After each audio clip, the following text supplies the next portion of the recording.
Hi friends, మీరు అరుణాచలం వెళ్దాం అనుకుంటున్నారా? అయితే ఈ వీడియోని తప్పకుండా చూడండి. ఈ వీడియోలో మనం అరుణాచలం ఎలా వెళ్ళాలి, ఎక్కడ స్టే చేయాలి, అసలు బడ్జెట్ ఎంత అవుతుంది, గిరి ప్రదక్షిణ చేయాలంటే ఎక్కడి నుంచి స్టార్ట్ చేయాలి, ఇలా చాలా విషయాలు మాట్లాడుకుందాం. వీడియోలోకి వెళ్లే ముందు మీకు చిన్న రిక్వెస్ట్, మీరు ఇప్పటివరకు మన ఛానల్ని సబ్స్క్రైబ్ చేయకపోతే సబ్స్క్రైబ్ చేసి లైక్ చేయండి. ఎందుకంటే మీరు లైక్ చేస్తే ఈ వీడియో మీలానే ఒక 10 మందికి రీచ్ అవుతుంది. ఫస్ట్ ఆఫ్ ఆల్, మీరు కానీ అరుణాచలం వెళ్ళాలి అనుకుంటే 2 రోజులు ఉండేలా ప్లాన్ చేసుకోండి. అప్పుడే ఎలాంటి హడావుడి లేకుండా అన్ని కవర్ చేసుకోగలరు. ముందుగా అరుణాచలంలో మన తెలుగు స్టేట్స్ నుంచి ఎలా వెళ్ళాలనేది చూద్దాం. అరుణాచలానికి మన తెలుగు స్టేట్స్ నుంచి రెగ్యులర్గా ట్రైన్స్ అయితే అవైలబుల్గా ఉంటాయి. ఇక్కడ గుర్తుపెట్టుకోవాల్సిన విషయం ఏంటంటే, మన తెలుగు స్టేట్స్ నుంచి తిరువణమలైకి ట్రైన్స్ లిమిటెడ్గా ఉండడం వల్ల ఈ ట్రైన్స్కి టికెట్ అంత తొందరగా దొరకకపోవచ్చు. మీరు 1 మంత్ ముందే బుక్ చేసుకున్నా కూడా టికెట్స్ దొరకకపోవచ్చు. చాలామంది కాట్పాడ్ జంక్షన్కి టికెట్ బుక్ చేసుకొని అక్కడ దిగిపోతారు. అక్కడి నుంచి అరుణాచలానికి డైరెక్ట్గా బస్సెస్ అయితే అవైలబుల్గా ఉంటాయి. టికెట్ ప్రైస్ వచ్చేసి స్లీపర్ అయితే 450 రూపీస్, 3AC అయితే 900 రూపీస్ రేంజ్లో ఉంటుంది. కాట్పాడ్ జంక్షన్లో దిగితే అక్కడి నుంచి అరుణాచలానికి జస్ట్ 70 కిలోమీటర్స్ దూరమే ఉంటుంది. అండ్ మీకు రెగ్యులర్గా బస్సెస్ కూడా ఉంటాయి. ఈ బస్ కాస్ట్ వచ్చేసి 90 రూపీస్ ఉంటుంది. గుర్తుపెట్టుకోండి, అరుణాచలాన్ని తమిళనాడులో తిరువణమలై అని పిలుస్తారు. సో కన్ఫ్యూజ్ అవ్వకండి. మీరు కాట్పాడ్ నుంచి తిరువణమలై వచ్చే బస్సులు ఖాళీగానే ఉంటాయి. మీరు తిరువణమలై బస్టాండ్లో దిగాక అక్కడి నుంచి టెంపుల్ జస్ట్ 2 కిలోమీటర్సే ఉంటుంది. ఇక్కడ మీరు జాగ్రత్తగా బార్గింగ్ చేసి వెళ్ళండి, ఎందుకంటే ఆటో వాళ్ళు రేట్స్ ఎక్కువ డిమాండ్ చేస్తారు. ఇప్పుడు రూమ్స్ ఎక్కడ తీసుకోవాలనేది చూద్దాం. మన తెలుగు వాళ్ళు అరుణాచలం వెళ్తే తప్పకుండా రాజగోపురం దగ్గర కానీ, కొందరు రమణ ఆశ్రమం దగ్గర కానీ రూమ్స్ తీసుకుంటారు. ఇక్కడ హోటల్ ప్రైస్ మినిమం 1000 రూపీస్ ఉంటుంది. ఇక్కడ కార్తీక మాసంలో శివరాత్రి టైంలో అయితే 3000 దాకా ఉండే ఛాన్స్ ఉంది. ఇక్కడ బడ్జెట్లో వెళ్ళిన వాళ్ళకు కూడా చాలా ఆశ్రమాలు అయితే ఉంటాయి. ఇక్కడ 500 to 600లోనే రూమ్స్ దొరుకుతాయి. అండ్ ఇక్కడ 100 రూపీస్కి లాకర్స్ కూడా ఆఫర్ చేస్తారు. సింగిల్గా వెళ్ళే వాళ్ళకైతే యూజ్ అవుతుంది. ఇది రమణ ఆశ్రమంలో ఉంటుంది.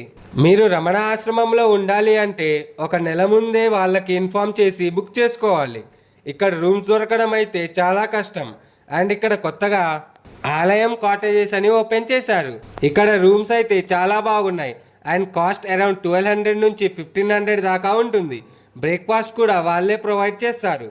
అరుణాచలంలో ఫుడ్ విషయంలో ఇబ్బంది పడాల్సిన అవసరమే లేదు, ఎందుకంటే ఇక్కడ చాలా తెలుగు హోటల్స్ ఉంటాయి. అండ్ ఫుడ్ కూడా చాలా బాగుంటుంది. అండ్ ఇక్కడ చాలా చోట్ల అన్నదానాలు కూడా జరుగుతూ ఉంటాయి. మనం గిరి ప్రదక్షిణ చేసే టైంలో ఇక్కడ చాలా మంది అన్నదానాలు చేస్తూ ఉంటారు. మీరు అరుణాచలం రీచ్ అవ్వగానే ఫస్ట్ ఆఫ్ ఆల్ హోటల్లో చెక్ ఇన్ అవ్వండి. ట్రావెల్ చేసి వచ్చాం కాబట్టి ఇక్కడ గుర్తుపెట్టుకోవాల్సిన విషయం ఏంటంటే, మీరు ముందుగానే రూమ్ బుక్ చేసుకొని ఉంటే హోటల్ చెక్ ఇన్ ఓన్లీ 12 అవర్సే ఉంటుంది. మీరు ఎలాగో మార్నింగ్ కల్లా అరుణాచలం రీచ్ అవుతారు కాబట్టి అక్కడికి వెళ్ళే రూమ్ తీసుకోండి. అది కూడా కుదరకపోతే ఇక్కడ జస్ట్ ఫ్రెష్ అవ్వడానికి కూడా ఫెసిలిటీస్ ఉంటాయి. ఫ్రెష్ అయి దర్శనానికి వెళ్ళొచ్చు. దర్శనం అయిపోయిన తర్వాత హోటల్ చెక్ ఇన్ చేసుకోవచ్చు. ఇది మీ టైంని సేవ్ చేసుకోవడానికి బెస్ట్ ఆప్షన్.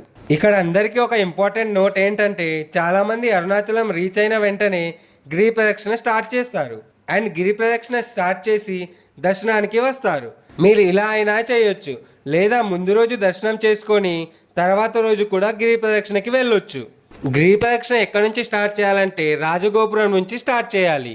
ఇక్కడ స్టార్ట్ చేసే ముందు ఒక దీపం వెలిగించి కొబ్బరికాయ కొట్టి స్టార్ట్ చేస్తారు.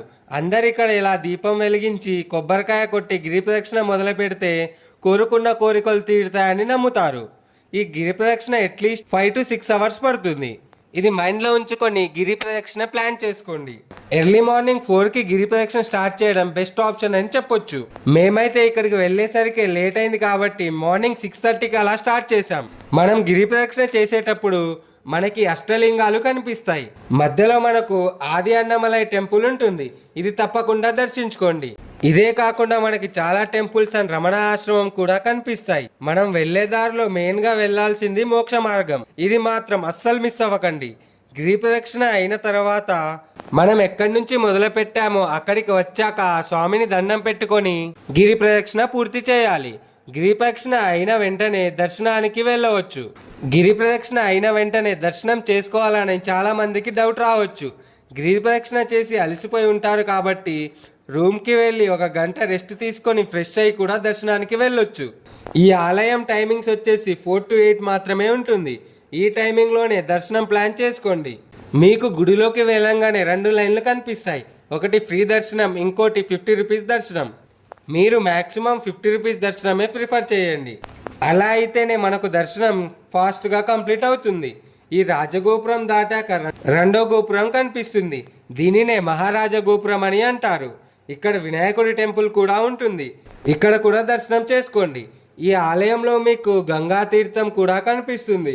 ఈ గోపురం దాటిన తర్వాత మీకు 3వ గోపురం కనిపిస్తుంది. దీన్నే కిడి గోపురం అని అంటారు, అంటే చిలకల గోపురం అని అంటారు. ఇక్కడ మీకు గ్రీన్ కలర్ లో ఒక చిలక బొమ్మ కనిపిస్తుంది.